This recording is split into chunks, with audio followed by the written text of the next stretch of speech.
Hey, it's me, Nalthazar, and welcome to another Magic Puzzle Quest video. In this one, I get to preview Chandra Heart of Fire. Thank you, Octagon. They hooked me up with this Planeswalker so that I could test it out and make this video for you guys.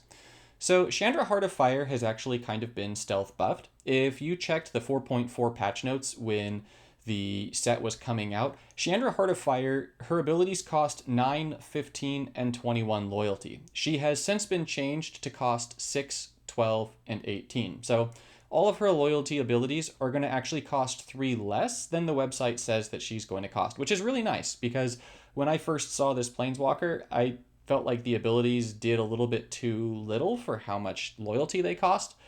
So that definitely gives her a nudge in the right direction. The way that her 3 abilities work now are at level 60, Heart of Fire is going to deal 5 damage to any opposing target, and then your first creature gets +5/+0 until end of turn.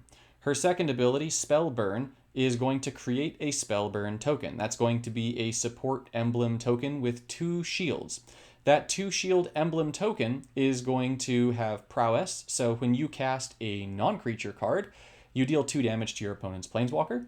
And it also has, when your opponent casts a spell, deal 4 damage to your opponent's Planeswalker. Then, after you get that Spellburn token, you discard all cards from your hand and draw, or without mana, I should say, and then you draw 3 cards. So that little piece is really nice. It just gives you a little bit of extra card advantage with red, which is, a nice addition. And then the third ability, Mana Eruption, is going to fetch up to the first 6 different spell cards from your library, then destroy 15 non-red gems. So this is kind of like a combination of Koth's ability and then just fetch a bunch of spells. And then you fetch the spells before the gem destruction takes place. So if the gem destruction winds up giving you mana or cascades, then the spells that you get from this are also going to have that mana from the cascades. Now, Chandra at lower levels looks a little bit like the following. So at level 1, she's going to have 32 health. She's got +2 to both green and red, +1 to white, and none of her loyalty abilities yet. The loyalty abilities are going to unlock at level 6, level 10, and level 16. When you unlock those loyalty abilities, the Spellburn specifically, your first Spellburn is going to have prowess, deal 2 damage to your opponent's Planeswalker. So it doesn't yet have your opponent takes damage when they cast spells, and it doesn't yet have the discard cards without mana and draw cards. At level 30, Chandra is going to have her abilities at level 2. So if you're not able to level her up all the way, you can just get her to level 30. And at 30, she's actually got very reasonable mana bonuses at +3, +3, and +2. The -3 and -2 in blue and black do hurt a little bit, but having such solid mana gains from red, green, and white definitely makes up for it. She's also got 71 health at level 30. Her abilities, Heart of Fire is going to do 3 damage to any target, right? Not your opponent, but really any target. The Spellburn is going to create a Spellburn token and discard all cards without mana from your hand and draw 2 cards. So it's adding the discard and draw to that. And the third ability, Mana Eruption, is going to fetch the first 4 different spell cards from your library and destroy 9 non-red gems. The Spellburn token at level 30, so at rank 2 for this, is going to still do the same as rank 1. It's just adding the you get stuff without mana. Or you discard stuff without mana and then you draw cards. Chandra Heart of Fire was very clearly designed to be a spell-based Planeswalker. If you take a look at her third ability, Mana Eruption, that definitely looks like an ability that you would be trying to spam. And then with Spellburn giving you an ability that has prowess, she really seems a lot like a walker that you'd want to be using those 2 abilities in conjunction with. The third ability, Heart of Fire, can kind of give you a little bit of extra burst damage, and it will also give you a way to burn opponent's creatures. So it gives you a little pseudo form of removal. Now, 5 damage means that you're not going to be able to get rid of anything. You're only going to be able to get rid of very specific creatures, but it nonetheless can still come in handy. So with that, let's go ahead and take a look at some Chandra gameplay that I put together for you guys so you can see her in action. Now, as I had access to Chandra a little bit early, I'm not allowed to use her in PvP. I had to use her in PvE. And as you'll see from the deck that I'm running, I really wanted to try and use as many cards from M20 as possible. I really wanted to get a feel for how she worked with the cards in the set. So you'll see that I'm running things like Chandra's Incinerator and Brash Taunter. I've got Fiery Emancipation in the deck, which definitely makes it very, very lethal. And so here at the beginning, I want to get some gem conversion. I want to be able to have consistent mana gains. And then I also would like to get the Incinerator down because the Incinerator gives you a lot of flexibility. So the Incinerator has when you deal non-combat damage to your opponent's Planeswalker, if this card is in your hand, reduce its cost by X, so it becomes cheaper. But it also has when you deal non-combat damage to your opponent's Planeswalker, you deal X damage to target opposing creature. This means that as we use Chandra's first ability, we could actually technically use Chandra's first ability on our opponent and still have the Incinerator deal its damage to the opponent's creature. So here I'm going to go ahead. I'm going to use that Heart of Fire ability. I'm going to use it on the Ulamog there, which was definitely a mistake. I should have definitely put it on the opponent, but nonetheless, that's okay. And I did that because I really wanted to make sure that I got rid of that Ulamog. Ulamog is a very nasty creature. It's going to ingest all the gems of your color, so you'll see it do that here. And so I definitely wanted to get rid of it. I knew that I was going to be close to being able to use my first ability again.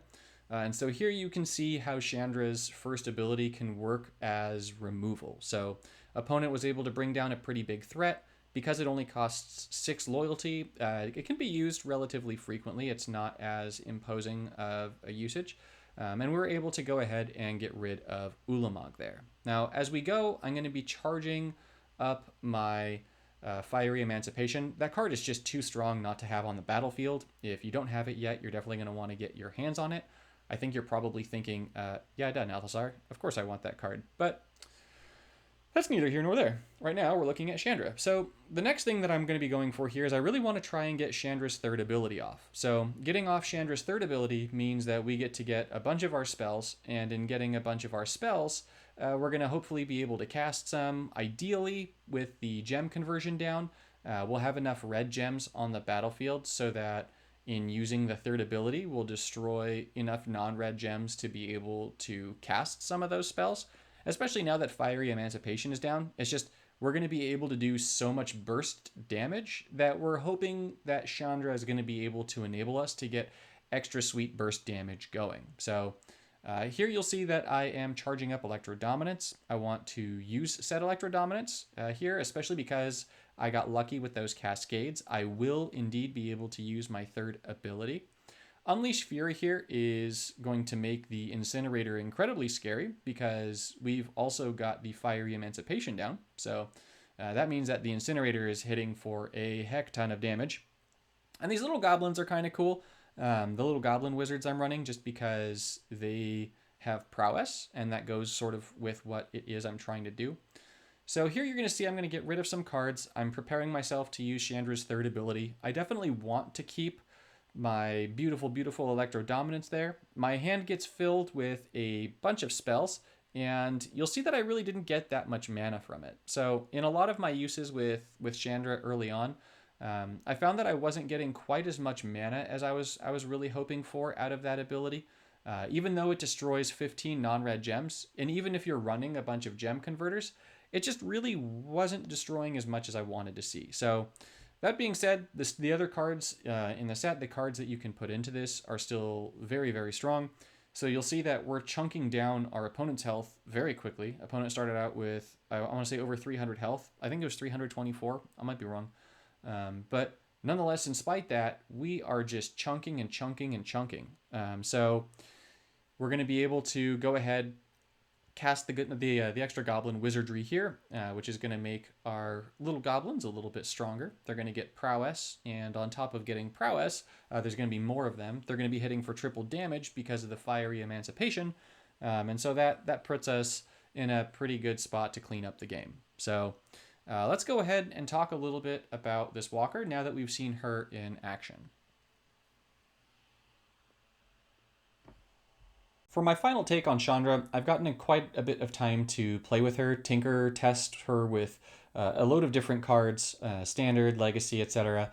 And I've come to the conclusion that Chandra's probably in the D tier for my Planeswalker tier list. She does a lot of things, and she does a lot of things okay, right? So the first ability gives you okay removal. The second ability gives you okay card draw, and the third ability gives you the fetch, which is actually quite good, but then just sort of okay mana gain from the fetch. So I think when I originally looked at her, I said that her third ability would probably be best suited if it costed like 15 loyalty. And so the jump from 21 to 18 definitely helps her out. Definitely makes her actually playable, which is pretty cool. And then having just something that fetches so many spells is definitely really cool and could be very useful for spellcasting objectives. But it nonetheless, I feel like she's just missing a little something, you know? I do like playing her. I really like her mana gains. The more that I've played with her, the more that I've liked the mana gains. Just I like having that +4/+4, +3. I feel like it's pretty diverse and pretty nice. But in spite that, after playing her, I wound up playing with Jaya a little bit, and I was like, wow, Jaya is crazy. Red is kind of in this special place in the game right now where there are just so many good red cards. Fiery Emancipation, the Double Visions, I think it's called, that casts 2 red things. Um, Embercleave, the Incinerator, which is, by the way, very strong. Quartzwood Crasher. The list kind of goes on. There are just so many really good cards in red in standard right now, and even when the rotation happens with Zendikar, red is still going to be in a really good place. So if you want to go ahead and get Chandra Heart of Fire, she is very interesting. I will give her that. She's like a hybrid of a bunch of Planeswalkers. It's kind of like you take a little bit of what Jaya does, and you take a little bit of what Koth does, and you take a little bit of what other Chandras do, and you kind of put them all together. And that's what makes Chandra Heart of Fire. So she's kind of like a jack of all trades, master of none. So those are just my thoughts on Chandra Heart of Fire. I had fun with her. If you choose to get her, I'm sure that you will too. Just don't expect her to be a top tier Planeswalker. So thanks so much for watching, and I'll see you guys in the next one.